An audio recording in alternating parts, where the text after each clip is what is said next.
Bubble Time numéro 8, sortie du mois, action. Je fais tout maintenant, c'est génial. Ouais, je fais tout, mais je sais plus ce que je veux dire. Ah oui, pardon, excusez-moi. Bonjour et bienvenue dans ce nouveau numéro de Bubble Time, le numéro 8 pour être précis. On va parler des sorties du mois de juillet. On commence très fort avec la sortie de BPRD, un mal bien connu. C'est scénarisé par Mike Mignola et Scott Ali. C'est dessiné par Sébastien Fiumara et Lawrence Campbell. Et avant la victoire du BPRD, les démons ont bien saccagé notre monde. Et au milieu des ruines et des décombres, plusieurs cultes étranges apparaissent. Du coup, ça va forcer certains agents du bureau à sortir de leur retraite plus ou moins forcés. Si vous n'êtes pas fan de Hellboy, honte à vous, je vous propose un truc un peu plus mainstream avec la sortie de l'intégrale Amazing Spider-Man 1986. C'est scénarisé par Tom DeFalco, c'est dessiné par Ron Frenz. Ça reprend les épisodes 272 à 283 et l'annuel 20 de la série. Et vous trouverez des histoires centrées autour du super bouffon ou encore des retombées de Secret Wars 2. Si vous n'aimez pas Spider-Man, vous êtes vraiment difficile, hein, il va falloir vous ouvrir un petit peu d'autres choses. Je vous propose une autre intégrale, celle des New Mutants pour l'année 1984. Ça reprend les épisodes 11 à 22 de la série et le tout premier annuel qui va avec. C'est scénarisé par le maître à penser des X-Men, Chris Claremont, dessiné par deux grosses pointures des comics, à savoir Bill Sienkiewicz et John Buscema. Vous retrouverez une saga durant laquelle les nouveaux mutants seront aux prises avec un ours démon et vous verrez la vie de la jeune Dani Moonstar basculer à tout jamais. Ou presque. C'est des comics, hein, donc leur vie elle bascule à peu près tous les 2 ans. Voire tous les 6 mois maintenant, mais bon, c'est une autre histoire. On va rester avec les super-héros puisque je tenais à vous parler de la série Black Hammer. C'est une série qui me fait de l'œil depuis un moment. C'est créé et scénarisé par Jeff Lemire. C'est dessiné par Dean Ormston. Je suis désolé monsieur si j'ai mal prononcé ton nom. Ce tome 3 nous propose la série Black Hammer Edge of Doom, les épisodes 1 à 5, donc grosso modo l'ensemble. Sous le masque de Black Hammer, un nouvel individu prend les commandes. Voilà. C'est une série de super-héros complètement déjantée et barrée, et je pense que d'ici pas longtemps, les 3 premiers tomes de la série vont atterrir sur mes étagères. On termine avec Last but not least. Non, on termine pas, pardon, excusez-moi, j'allais oublier un truc important. J'allais oublier Alan Moore présente Swamp Thing tome 1. J'allais oublier Alan Moore. Honte à moi, honte à moi. Vous l'avez compris, ce volume est scénarisé par un certain Alan Moore. Il est aidé un peu par Len Wein quand même. C'est dessiné par un collectif d'artistes, donc je ne vous cite pas tous les noms parce que sinon on y sera encore demain matin. Pas besoin de vous présenter Swamp Thing, hein, la créature du marais. Ça reprend les épisodes 20 à 34 de la série Saga of the Swamp Thing, ainsi que l'annuel 2. Un jour je vous parlerai des annuels, tiens. Et puis si vous avez bien aimé les premiers épisodes de la série télé qui est déjà annulée, vous pourrez vous rabattre sur ces tomes. C'est du Alan Moore, ça ne peut qu'être que sympathique à lire. Cette fois-ci, on termine, last but not least, par la spin-off de Jupiter's Legacy, encore une série que j'adore. Ça s'appelle Jupiter's Circle et ça va nous conter les aventures de la génération parentale de Jupiter's Legacy. Ils ont beau aller de victoire en victoire et faire les yeux doux à la caméra quand ils sont face aux médias. Dans l'intimité, la vie des super-héros se passe beaucoup moins bien. C'est toujours scénarisé par Mark Millar, le créateur de l'univers, mais cette fois-ci, c'est dessiné par Wilfredo Torres.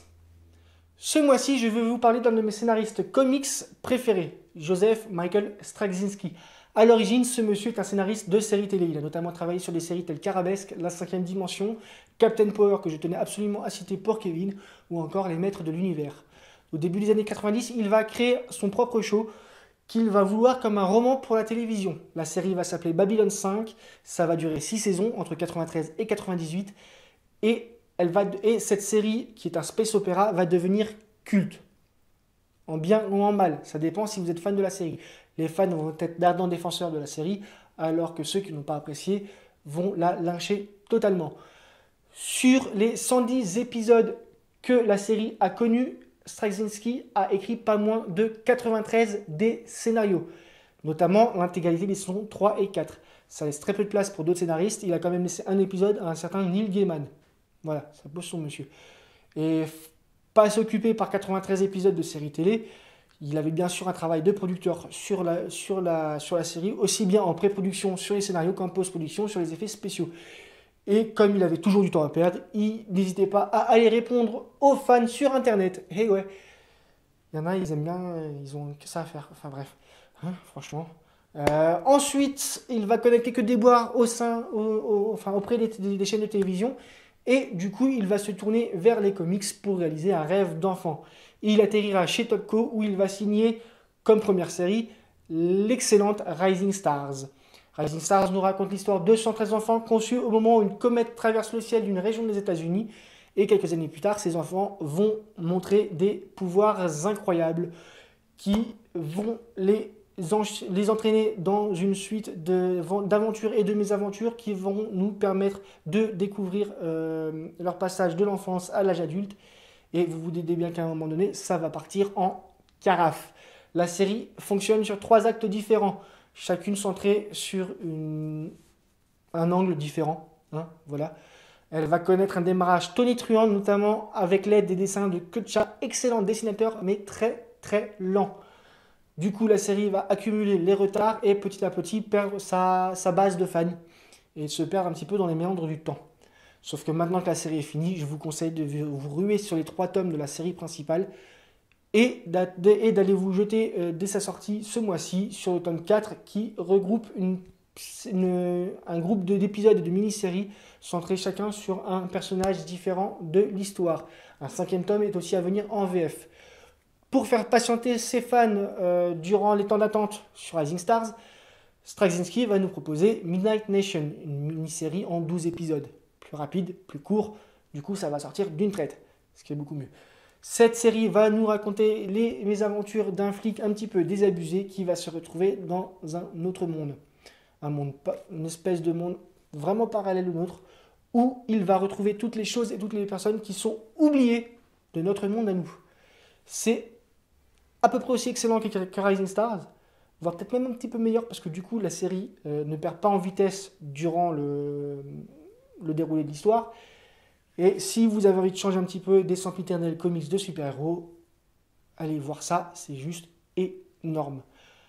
Après ça, JMS va signer chez Marvel où il sera associé à la série Spider-Man, Amazing Spider-Man. Il va connaître un très très long run sur la série, forcément avec des moments forts et des moments faibles, mais globalement le run est excellent, en tout cas pour moi. Le moment le plus fort de son run, ce sera bien entendu l'épisode du 11 septembre que je vous conseille de découvrir si vous ne l'avez pas encore fait. C'est un grand moment d'émotion dans les comics.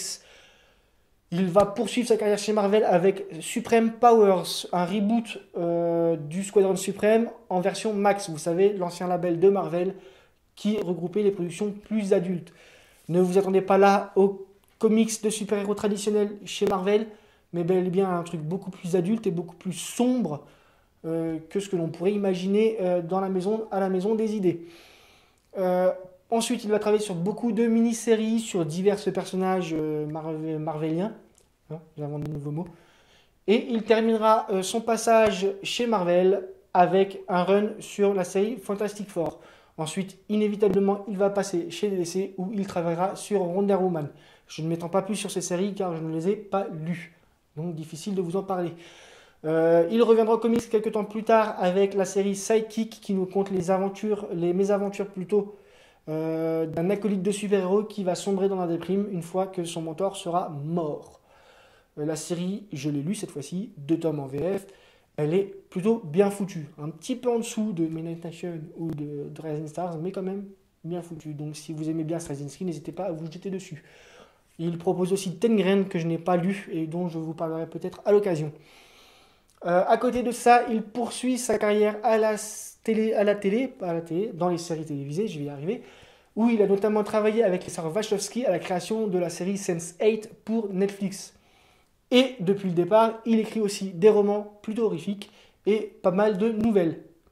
Sur ces bonnes paroles, je vous souhaite de bonnes vacances d'été et je vous retrouve d'ici quelques temps pour un nouveau numéro de Bubble Time. Salut!